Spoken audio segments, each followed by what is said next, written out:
On se retrouve aujourd'hui pour faire le bilan. Ça fait 6 ans fin mars, 6 ans de bypass. Avant de commencer, je tiens à remercier Poulpeo qui sponsorise cette vidéo. Donc Poulpeo, c'est un site de cashback. Quand vous faites des achats sur internet, vous avez la possibilité de récupérer de l'argent. C'est comme une carte de fidélité. Quand tu fais tes achats sur internet, en fonction des partenaires, donc il y en a plus de 1800, tu as un pourcentage du montant que tu dépenses qui t'est reversé directement sur ta cagnotte Poulpeo. Cette cagnotte, à partir de 10 €, tu peux demander en fait le versement de l'argent sur ton compte. Le principe est relativement simple, en plus il est sans engagement et gratuit. Alors comment ça fonctionne? En fait, vous allez sur le site de Poulpeo et vous vous inscrivez en fait de manière simple. En haut du site, en fait, vous avez une barre de recherche où vous allez taper le site sur lequel vous souhaitez dépenser de l'argent. Là je vais prendre l'exemple de Shein, qui est un site sur lequel je vais régulièrement parce que ça vaut le coup, et donc si je tape Shein, Poulpeo va me dire tiens, en ce moment sur le site de Shein, en l'occurrence il y a 6% de cashback, et quand je vais aller dessus, ça va me mettre donc activer le cashback. Je vais cliquer, ça me redirige directement sur le site de Shein. Là je fais mon achat comme d'habitude. Ensuite en fait on va recevoir un mail qui nous dit hey meuf, t'as dépensé tant, donc avec les 6% en l'occurrence en ce moment, tu vas avoir tant qui va être reversé sur ta cagnotte, et après ça se fait automatiquement. Alors il y a une petite astuce, c'est la possibilité d'activer en fait une extension sur ton navigateur, d'installer un plugin directement qui va reconnaître en fonction du site sur lequel tu es la possibilité de te faire de l'argent en faisant des achats. Si tu souhaites installer le plugin, en fait tu vas sur le site, donc je te mets tous les liens juste en dessous, tu vas pouvoir donc installer le plugin sur ton navigateur. Ce plugin, ça t'évite en fait de te connecter à chaque fois sur Poulpeo. C'est-à-dire que par exemple tu ouvres internet et tu as juste envie d'aller voir un petit peu ce qu'il peut y avoir sur tel ou tel site, tu te connectes sur le site, il y a le petit plugin bleu, il faudra appuyer sur activer, en fait activer si tu veux l'extension sur ton navigateur, tu vas cliquer dessus et directement en te mettant sur le site il va dire hey meuf, en fait on sait que tu culpabilises, on sait que t'as pas envie, mais sache en tout cas que au moins si tu actives ce cashback, tu auras quand même tant qui te seront reversés dans ta cagnotte. On se demande un petit peu comment ça fonctionne le système de cashback. En fait si tu veux, Poulpeo travaille donc avec ses 1800 ou un peu plus partenaires, et quand on va sur n'importe quel site, le site si vous voulez va verser une commission à Poulpeo, et Poulpeo te reverse un pourcentage de cette commission. Alors j'ai deux choses assez cool à te proposer. La première chose, c'est que quand tu t'inscris normalement sur le site de Poulpeo, tu as d'office 3 € qui te sont mis sur la cagnotte, mais en fait j'ai un code de parrainage à te proposer qui est le code WendyJ, et avec ce code de parrainage, en t'inscrivant, en l'utilisant, tu n'as pas 3 € mais 5 € qui te sont versés directement dans ta cagnotte. Donc pour ce faire, quand tu vas aller sur le site de Poulpeo, tu vas commencer par noter en fait que tu as un code de parrainage, que tu connais Wendy James, c'est que tu as un code de parrainage. Donc tu vas cliquer là-dessus, tu vas mettre le code. Alors fais attention, c'est en minuscule, au majuscule, c'est hyper important.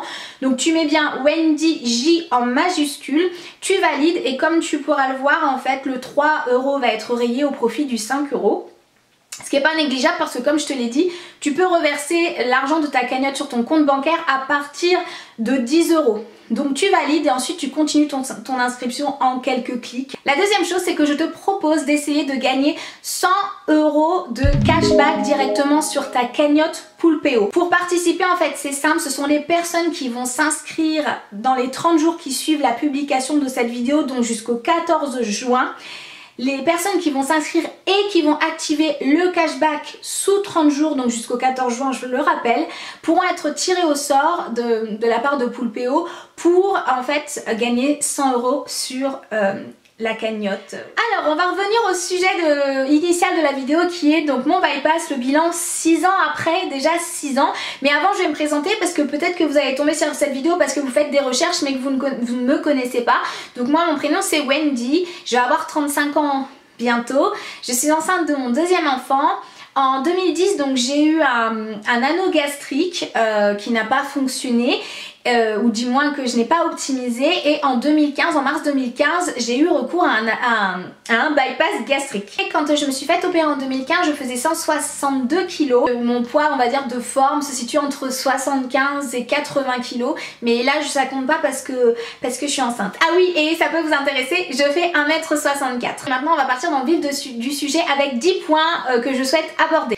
La première chose dont je veux vous parler, et c'est je pense ce que vous attendez peut-être le plus, c'est est-ce que j'ai des regrets? Je regrette de ne pas m'être prise au sérieux, de ne pas avoir pris soin de moi, d'avoir mis des œillères et de ne pas avoir trouvé une solution avant de devoir me faire opérer. Cette opération pour moi ça reste quand même quelque part une mutilation du corps parce qu'il n'y a rien de naturel. Si j'ai un regret, c'est pas en soi par rapport à l'opération que je ne regrette pas, c'est vraiment plutôt dans mon parcours de vie de me dire Wendy, ça aurait été bien que tu te prennes en charge correctement avant et que tu aies tout cet amour et cette bienveillance à ton égard, que ce soit suffisant en tout cas pour que tu aies envie de prendre suffisamment soin de toi avant de devoir arriver au point où il n'y avait pour moi que le bypass en fait comme solution. Si j'avais été un petit peu plus en profondeur, mais après voilà, je ne m'inflige pas non plus, je suis pas là pour m'autoflageller ou quoi que ce soit, mais si j'avais eu les armes que j'ai aujourd'hui, le recul que j'ai aujourd'hui, bon après voilà, le temps fait que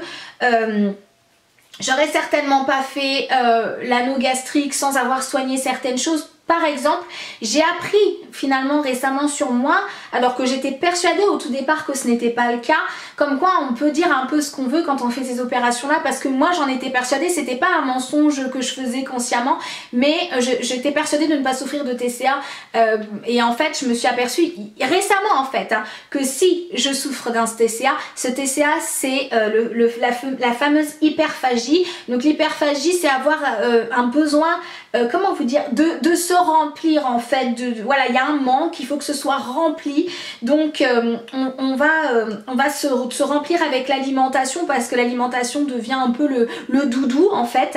Et la différence avec par exemple une personne qui va faire une crise de boulimie, c'est que la personne va derrière avoir un réflexe de vomir. L'hyperphagique ne vomit pas derrière sa crise en fait de remplissage, on va dire ça comme ça. J'ai justement, comme je vous le disais, identifié récemment ce problème que j'ai de troubles du comportement alimentaire.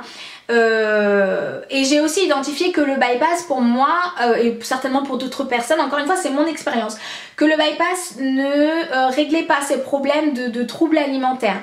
Donc on est bien d'accord du fait que le bypass s'attaque à un symptôme mais s'attaque pas du tout à la maladie qu'est l'obésité en fin de compte.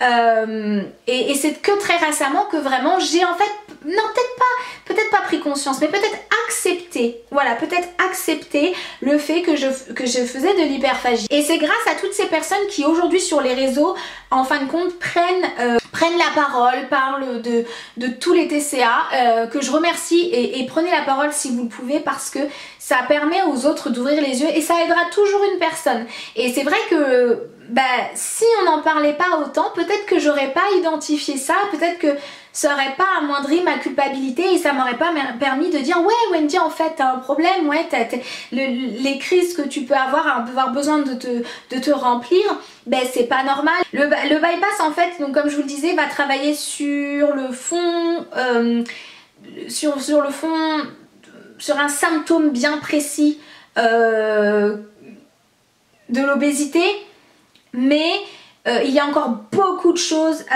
sur lesquelles il faut travailler à côté parce que on peut quand même garder comment dire, parce que c'est souvent le cas pour les personnes qui souffrent d'obésité, on peut quand même garder une espèce d'attitude de compensatrice, une espèce d'attitude de compensation. Moi je l'ai vu en ce qui me concerne, j'ai eu de la compensation par la nourriture, j'ai eu la compensation par les médicaments, j'ai eu des achats compulsifs. Donc en fait finalement dans ma maladie qui est l'obésité, il y a ce fardeau, on va appeler ça comme ça, ou du moins cet autre symptôme qui est ce caractère addictif, ce caractère d'une personne qui va compenser en fait, qui va compenser un manque qui est identifié ou pas, mais quand on va ne plus avoir accès à une possibilité de compenser, ça va sauter sur autre chose. Donc en fait on n'arrive pas vraiment à aller chercher comme ça et le gros problème. Justement je vous parlais des psys, donc ça c'est le point numéro 3 que je souhaite aborder avec vous parce que évidemment, alors je vais vous bassiner, alors ça saoule, alors on le sait, oui, mais pour autant on sait aussi que la majorité des opérés ne vont pas voir le psy, alors pour plusieurs raisons. Et une de ces raisons, je vous l'accorde, c'est le manque de moyens parce qu'un psychologue ça coûte cher. Et c'est peut-être la partie la plus difficile liée à cette opération que l'on connaît, que l'on sait nécessaire mais qu'on n'aborde pas forcément parce que souvent on se fourvoie, on se dit c'est bon j'ai perdu du poids, c'est ce que je voulais. Et non, on a tous cette espèce de réflexe de se dire je maigris, c'est ce que je voulais. Le fait de maigrir va être la réponse à tous mes problèmes parce qu'on identifie un petit peu le poids comme étant le truc à abattre alors que pas du tout. Le poids, encore une fois, c'est la partie immergée de l'iceberg et en fait on se dit que c'est la solution à tous ces problèmes alors que pas du tout, c'est juste symptomatique. Et quand on maigrit justement, quand on fait ces opérations, on s'aperçoit que oh mais en fait je maigris mais il y a quand même un truc qui va pas en fait. Donc je vous dirais, je sais qu'on vous bassinera avec ça normalement, en tout cas, enfin je vous le souhaite quelque part, quand vous serez dans un parcours pré-op ou quand vous serez opéré, mais ne négligez pas le psy, ne négligez pas le psy parce qu'en fait à un moment donné quand on maigrit on a l'impression qu'on est indestructible. Putain c'est trop bien, j'ai perdu 20, 30, 40 kilos, c'est trop bien, c'est génial et tout ça. Et après il y a ce truc juste après la phase où on perd du poids, on se sent invincible, tout va bien etc. Il y a la phase où on va stabiliser et là on se dit ah, ne vous fiez pas à la lune de miel, c'est un peu comme les mariages, c'est pas forcément représentatif de ce qui nous attend. Mais toujours est-il que cette phase de lune de miel que j'expliquerai en disant ouais tu perds du poids, tu te sens invincible, c'est trop bien, c'est ce que tu voulais, non ça se passe pas du tout comme ça. En réalité c'est que quand tu te réveilles de la lune de miel et que tu arrives à pied sur terre et que tu dis ah mais en fait c'est pas parce que je perds du poids que je me sens mieux dans ma peau, et peut-être même que la perte de poids va engendrer d'autres problèmes. Donc je pense que vraiment il faut considérer que le psy c'est à vie. Je sais, vous le savez, et je sais que vous vous dites combien d'excuses vous trouvez, combien d'excuses. Alors attention, hein, le facteur argent, je l'entends. J'entends très bien. Moi je préférais limite qu'on prenne pas en charge certaines opérations et chirurgies réparatrices, mais qu'au moins on rembourse le suivi psychologique en fait. Parce que même en maigrissant, on n'apprend pas à s'apprécier. On n'a pas forcément les armes pour apprendre à s'aimer dans chaque étape en fait. Et c'est pas parce qu'on maigrit et qu'on arrive à un tel poids qu'on va apprécier son image, parce que souvent le problème est beaucoup plus profond. Et pour en revenir justement au psy, ça fait partie des piliers dont on nous parle au tout début, donc ne faites pas comme si vous ne le saviez pas. Quand on a un parcours d'opération, on nous dit bon bah faut pas oublier que le suivi est à vie. Et je viens là-dessus, oui je viens vous titiller un petit peu le pistil, n'est-ce pas, parce qu'on sait que ce suivi il est à vie et qu'il ne faut pas le négliger. Pour autant on sait aussi que la majorité des opérés lâchent l'affaire du suivi parce qu'on en vient à ce que je disais tout à l'heure, cette erreur de c'est bon j'ai perdu du poids, j'ai réussi, sauf que bah non, on sait très bien que c'est, enfin on sait pas bien sur le coup, mais je vous avertis, ce n'est pas parce que vous allez perdre du poids que tout ira mieux dans votre vie. Et c'est là où vous allez vous rendre compte qu'en fin de compte ce n'est qu'un symptôme lié de l'obésité, parce que vous allez résoudre un problème mais que les autres vont peut-être soit être décuplés, soit vous allez développer d'autres choses. Donc le suivi, s'il vous plaît, négligez pas ça. J'ai un exemple pour les gens qui souvent, parce que ça arrive, sont en échec. Il y a des groupes où on peut communiquer etc. C'est oui j'ai repris du poids, j'ai une sleeve, je veux faire un bypass, machin. Ma première question, c'est toujours la même. Est-ce que tu continues à voir diététicien ou endocrinologue ou psychologue, avoir un minimum de suivi, de contact avec ton équipe pluridisciplinaire?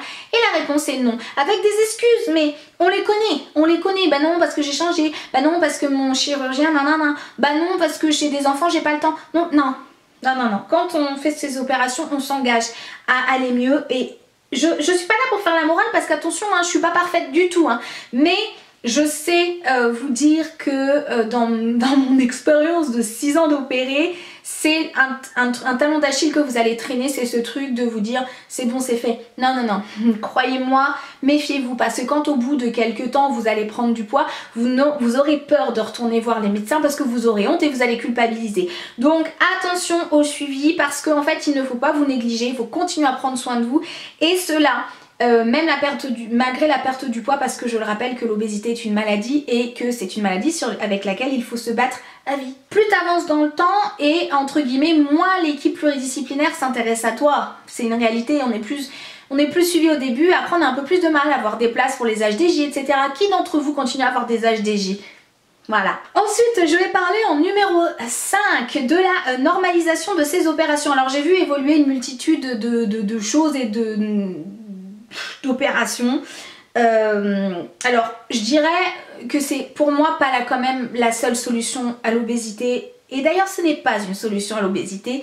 Le bypass, la sleeve, les anneaux, c'est une solution au poids mais pas une solution à l'obésité. Je pense que la médecine aujourd'hui reste quand même un petit peu démunie par rapport à cette maladie qu'est l'obésité parce qu'elle est complexe, elle est multifactorielle, donc il y a des facteurs sociaux, il y a des facteurs génétiques, il y a des facteurs endocrinologiques, il y a énormément de facteurs. Et en fait pour moi cette maladie elle est très compliquée à prendre en charge parce que déjà comme je l'ai dit, elle est multifactorielle, donc elle doit être prise en charge sur plusieurs facteurs, hein, comme je disais, et elle est vraiment individuelle, personnelle. Chaque personne a une obésité. Il y a autant d'obésité qu'il y a d'obèses en fait pour moi. Donc pour moi, il y a quand même une opération qui est dite normalisée et qui est la solution, même parfois qui est envisagée à des gens qui n'ont jamais envisagé de faire cette opération-là. T'as mal au genou? Tu fais un IMC plus de 30, fais cette opération. Donc cette normalisation me fait vraiment peur. Ce qui me fait d'autant plus peur, c'est qu'aujourd'hui on commence à avoir le retour de ces opérés sleeve principalement qui reprennent du poids et qui du coup veulent faire un bypass, mais voilà, il faut peut-être aller plus loin. Les échecs pour moi, sans vouloir être méchante, mais les échecs pour moi c'est un peu notre faute quand même, soit parce que on était... Enfin, je veux pas culpabiliser les gens en disant ça, je veux juste vous dire faites en sorte que ça soit le minimum une réussite et peut-être que la réussite n'était pas dans la perte de poids en fait. Parce que c'est pas une obligation de maigrir en fait et je le dis souvent et c'est vrai que... au niveau de ces opérations, il y a quand même un truc qui fait flipper. C'est maintenant tout le monde se fait opérer, il y a des IMC qui sont vraiment pas déconnants entre guillemets. Je dis pas qu'on déconne qu'on a un IMC supérieur, mais c'est la solution à tout quoi. C'est n'importe quelle maladie, dès que tu as un peu de poids, bim, c'est l'opération qui va te sauver. Tu as du diabète, bim, c'est l'opération qui va te sauver. Alors quelque part, je peux pas en vouloir à la médecine qui en fait a des lueurs d'espoir et essaie de trouver des solutions à ça. Mais je reste persuadée que bypass sleeve etc ce n'est pas l'opération de la renaissance, ce n'est pas non, c'est un peu un cache-misère entre guillemets, ça enlève le poids d'accord, mais comme je vous le disais, l'obésité c'est multifactoriel, c'est pas suffisant. Donc comme je vous parle de prise en charge, j'aimerais par exemple une prise en charge de la psychologie, une prise en charge du sport adapté aux obèses, vraiment avec toute la psychologie qui va derrière quant au lien qu'a un obèse avec le sport par exemple. C'est très compliqué. La sleeve, c'est... Tu te fais opérer de la sleeve comme limite tu fais un tatouage quoi. Et ça c'est assez grave parce que le résultat derrière est assez... Mais les gens en ont conscience hein, quand ils sont opérés. Je veux dire, il y a une différence entre des gens qui font ces opérations vraiment parce qu'il y a un risque et parce que c'est la dernière chance, et il y a ces gens qui font ça parce que ouais bon bah c'est bon je vais perdre 30 kilos, voilà. Donc c'est pour ça que je ne peux pas vraiment vouloir aux gens aujourd'hui avec le recul qui parlent de facilité, parce qu'effectivement ça peut être la facilité pour certaines personnes, entre guillemets, l'impression de facilité, mais...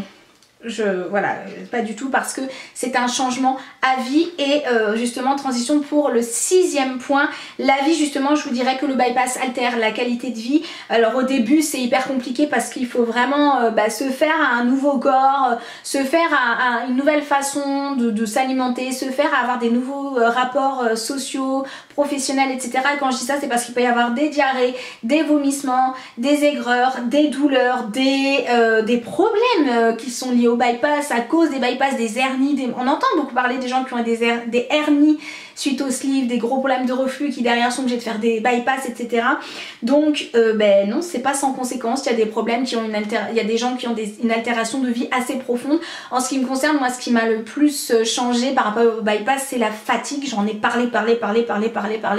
Oui, la fatigue me touche énormément et me fait me dire mais punaise, ça me saoule de me sentir aussi fatiguée par rapport à des femmes de mon âge. Il y a aussi au début ce truc où il faut socialement pareil réfléchir à où est-ce qu'on va manger. Attends, qu'est-ce qu'il y a à manger dans ce restaurant? Oui mais ça n'ira pas parce que moi il faut que je mange au début, je sais plus, toutes les 2-3 heures machin. Donc socialement c'est beaucoup de changements, des changements qu'il faut accepter et qu'il ne faut pas négliger parce qu'on est bien d'accord que comme je vous le disais il s'agit de changements à vie. Et aussi de changements physiques. Alors ça paraît super cool de perdre du poids et ça l'est quelque part, mais les changements physiques ça peut...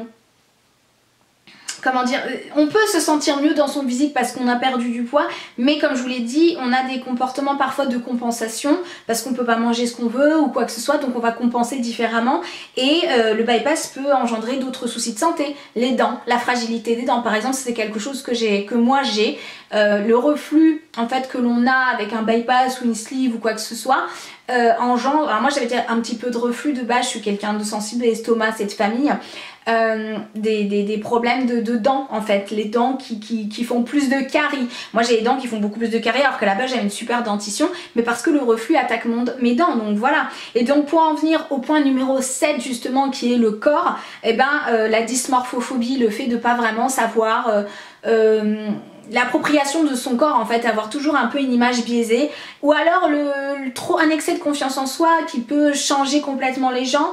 Alors moi ça n'a pas été le cas.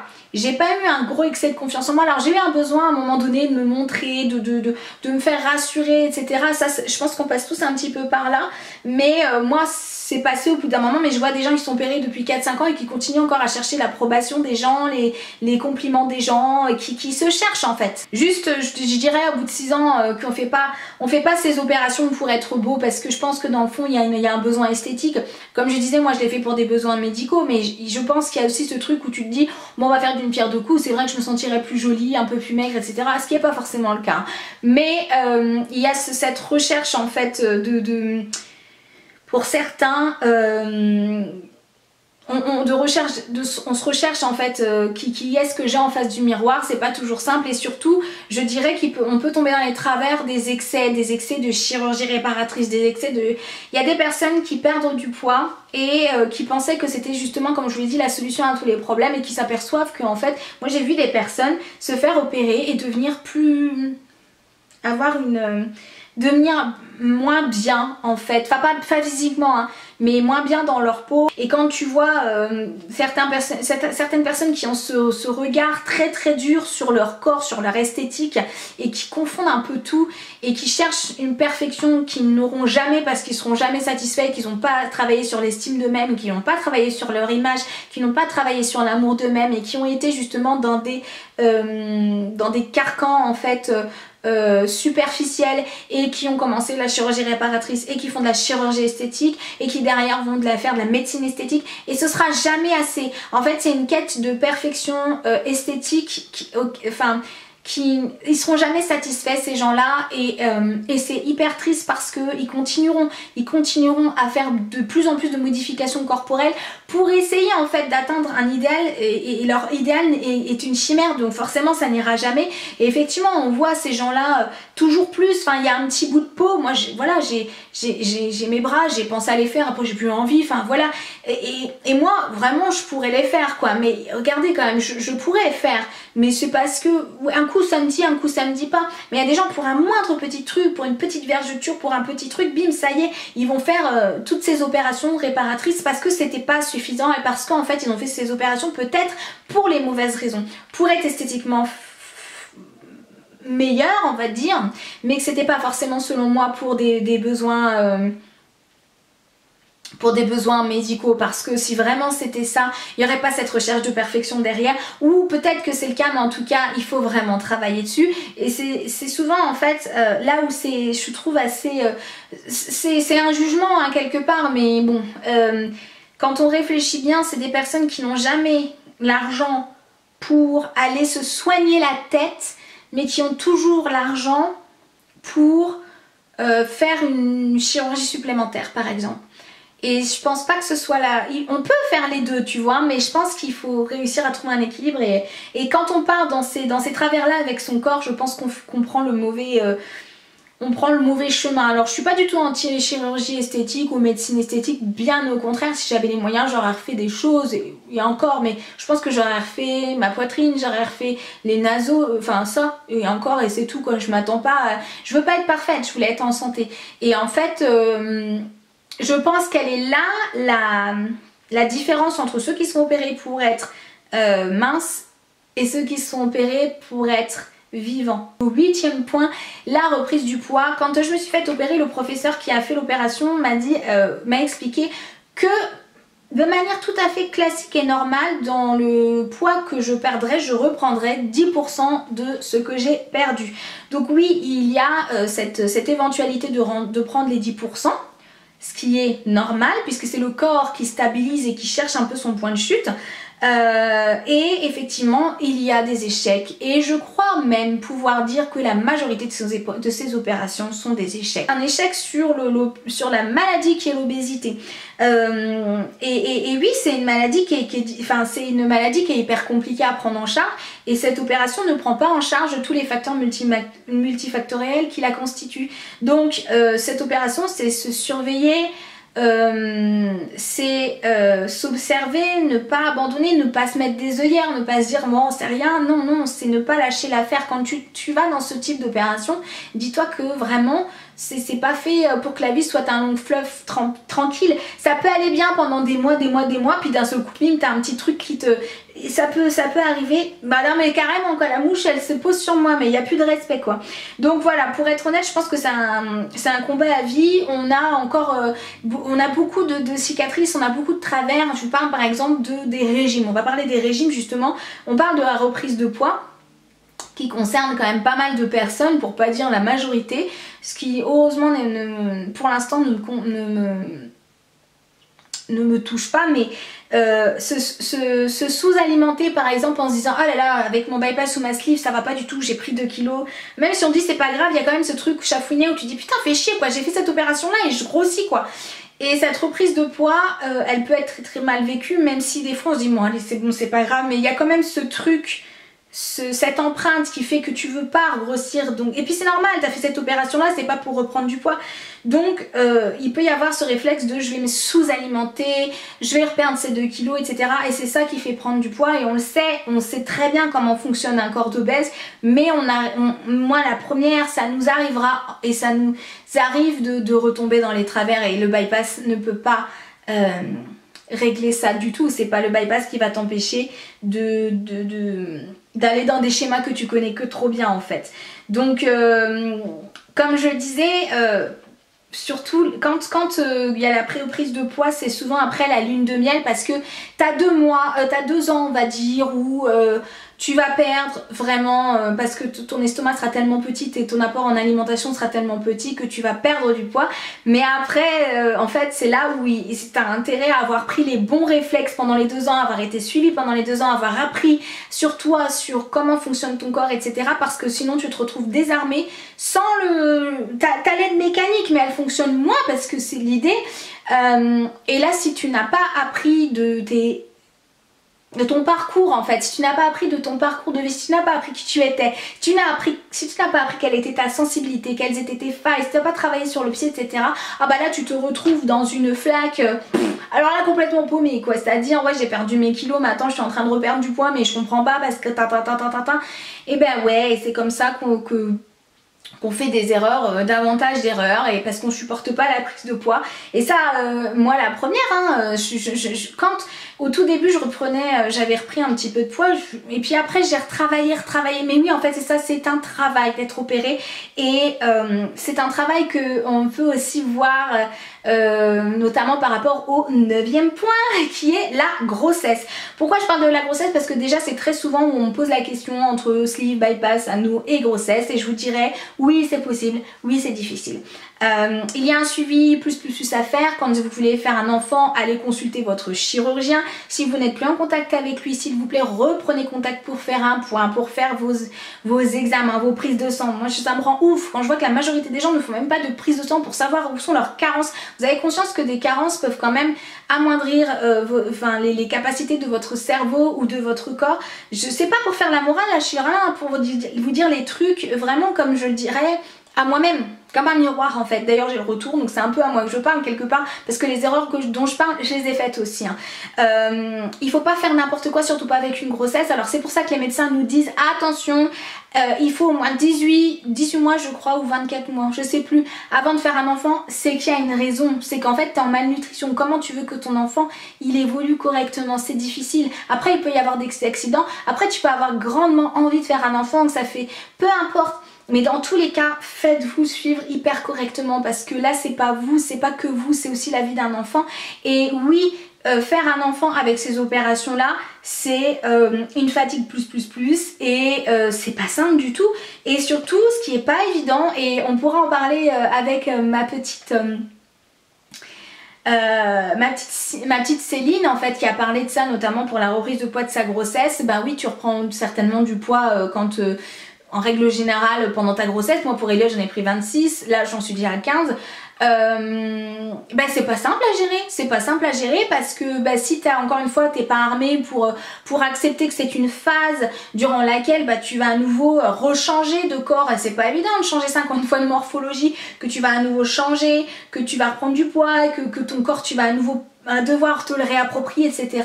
Ben c'est pas simple, il faut l'accepter en fait, et ça fait partie des trucs qui vont t'arriver potentiellement si tu souhaites faire une grossesse. Déjà vraiment fais-toi suivre parce qu'il y a des compléments à prendre bien particuliers par rapport au fait que tu sois opéré. Ensuite parce qu'il y a des opérations bien particulières à faire. Ensuite parce que si t'es pas suivi par une équipe qui connaît ces opérations, il va te faire le test du diabète. Bon courage pour la chiasse de la suite, bon courage pour le malaise, voilà. En fait, je dis ça en souriant, mais c'est absolument pas drôle, mais en fait, bah, faites les choses correctement, tout simplement. Et ensuite, bah, comme je vous dis, la reprise de poids à cette période, moi par exemple, effectivement, je pourrais me lamenter à me dire, oh, oui, ça me fait chier de prendre 15 kilos, mais en même temps, je sais très bien quel sera mon objectif dès lors que je le pourrai, ce sera de les perdre en fait.